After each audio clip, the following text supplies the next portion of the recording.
आखिर क्यों छलका खेसारी का आंसू काजल लगवाने के लिए। तो जी हाँ, जैसा कि आप सभी जानते हैं खेसारी और काजल एक दूसरे के काफी अच्छे दोस्त थे और ये दोनों कहीं भी इवेंट में जाते थे तो इनके चाहने वाले की लाइन लग जाती थी।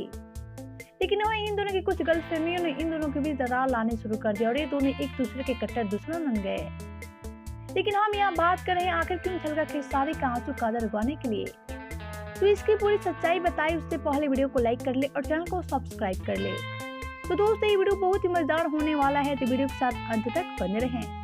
तो चलिए बढ़ते हैं वीडियो की तरफ। आप सभी बताते हैं कि क्यों छलका खेसारी का आंसू काजल लगवाने के लिए।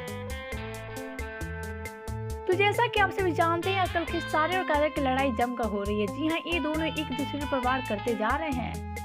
लेकिन ये तो रही खेसारी और काजल की लड़ाई की बात है, लेकिन हम यहाँ बात कर रहे हैं आखिर क्यों छलका खेसारी का आंसू काजल लगवाने के लिए। तो जी हाँ, जैसा कि आप सबको बता दें, हाल ही में खेसारी लाल एक इवेंट में गए हुए थे और उनसे कुछ मीडिया रिपोर्ट ने पूछ दिया कि आपको कैसा लग रहा है यहाँ काजल लगवानी नहीं है, तो क्योंकि आप दोनों हमेशा एक साथ ही कहीं जाते हैं। तो इसी पर खेसारी ने कहा कि मैं काजल से अभी भी उतना प्यार करता हूँ जैसे पहले करता था। और रही बात काजल की, तो काजल को अपना लाइफ पार्टनर मिल चुका है और इन सब बातें बोलकर खेसारी सबके सामने रो दिए। फिर तो आप सबका क्या कहना है खेसारी और काजल के बारे में, बताएं हमें नीचे कमेंट बॉक्स में। वीडियो अच्छा लगे तो वीडियो को लाइक करें, शेयर करें एंड चैनल को सब्सक्राइब करना ना भूलें।